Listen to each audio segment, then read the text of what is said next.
morning and welcome to the Christmas Tree Pillow Stitch Along. This is week 2 and today we are going to be covering the little snowman circle as well as some little baubles. If you need to refer back to video 1 to get started, do that before you go on with number 2. So join me, I'm Sue Spargo, and let's get started. So the first thing you're going to do is the applique, and I'm going to just give you a few references that will help. So again, our Creative Stitching book has lots of information in it, especially right at the front. I'm going to talk about needles in a minute, and that is on page 10 of 10 and 11 here. There's also a section on wool applique, which is right here. So if you're very new to doing wool applique, you can refer to it here in the book as well as video 1. I talked about that as well. But for this time, we're going to cut out our little snowman pieces, which are here. And we're also going to cut out for the little dots here. For these little dots, I used a 1/4 inch punch. So I have them right here. I'll just show you. This is what we use in our studio. It's a nice little punch. You put your wool down, you hold it, and then you use a plastic hammer or a rubber hammer, and you just hammer all these little circles out. If you don't have that, you can use a cutter, like a cutting machine, if you have one of those. But the 1/4 inch punch are really easy to do with the punch that we have for punching circles. So you'll be doing 4 of these little baubles, putting 1/4 inch circles on them.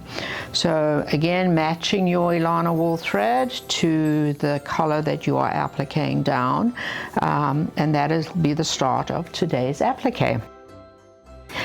So once you have done your applique, we are going to start doing the embellishment. And for that, you'll need your threads. So these are the threads that we'll be using this week. And for the project, I'm using a combination of Eleganza and Dazzle, which is a rayon thread with a little bit of metallic, and quite a few House of Embroidery threads. And the other one will be Silk Straw, which we'll use in week 3. So you can get out the colors that are listed on your pattern, and you will need to also use a number 3 milliner's needle, a number 24 chenille, and you'll need a fine needle or pin to make your picots.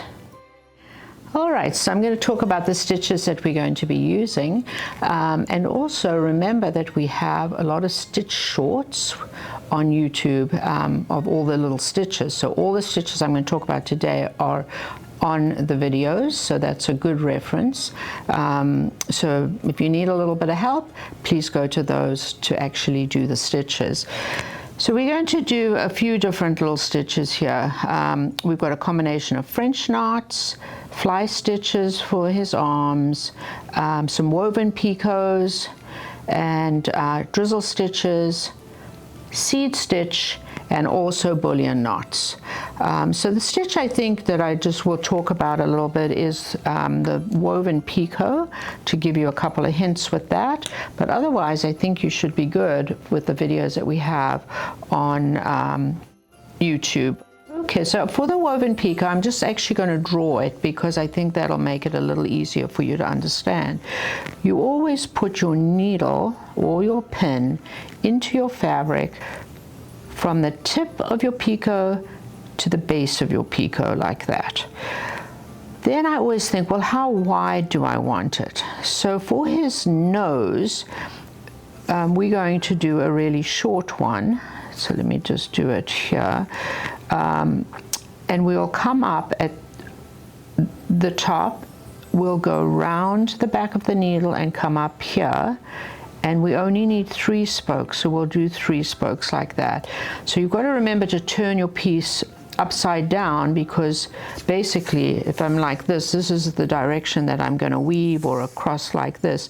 But you've got to make sure that his eyes are here so that you have the wider part up at the top and not at the bottom, because we're going to keep this detached so that his nose is not attached to the piece.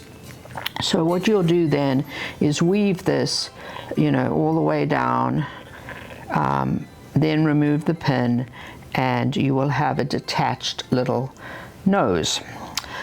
So those are pretty simple for a 3-spoke, but when you get wider, like we want to do a 7-spoke for his hat, and again the same thing, this is his head, we're going to be doing it back to front. So I'm going to come up at the widest point at the base of the hat, and then you're going to go around the back of the needle and come up here. So that, I always do that first. That shows me the size that I'm going to end up with. Then I look at it and I think, well, it'll need 7.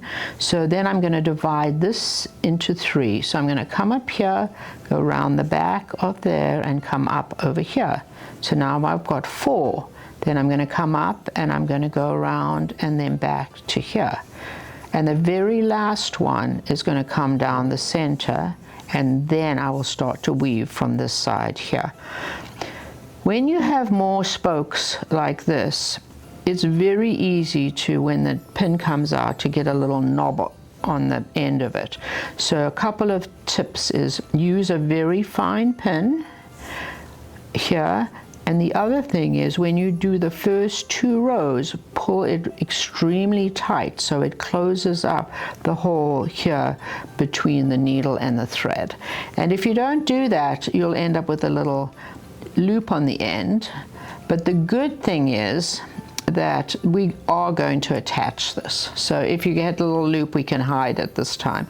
But then once it's been woven, then you're going to attach it. So sometimes I'll just attach the tip up here. Sometimes I'll attach it down the sides like this. So it just depends, you know, how big it is and what, how yours turns out, to see whether you feel like it needs to be tacked down on the sides. So those are woven picots, and you have 2 of them to do on there. The little scarf for the drizzles, a lot of people love to use the little drizzle pad to anchor their needle in as well as you are casting on for that. So I think everything is pretty self-explanatory otherwise in the pattern. So enjoy making the little snowman, and it's sort of fun to see them come to life. The other ones that we will be doing are just these little 4 baubles. So there's not a lot of work in those, but I'm using a little bit of dazzle, sorry, so that you get a little shimmer. So here we've got a back stitch, and little French knots. So they're all 4 of them are the same. So those should be pretty easy to do as well. So hopefully you can get started. If you keep up, we'll have a pillow by Christmas.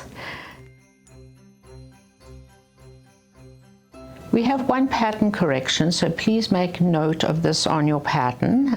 It will be on page 20, and it is when you do the front assembly. So we won't be doing it right now, but just make note of it so that you don't cut it wrong when the time comes. So it's A1 and A2, which is the wool sides that will be sewn on for the pillow construction. They're 5 by 17, and you'll be cutting 2 of them. So that correction is also on the page of the pillow on our website. So if you need to refer back to that, we have also posted the correction right there.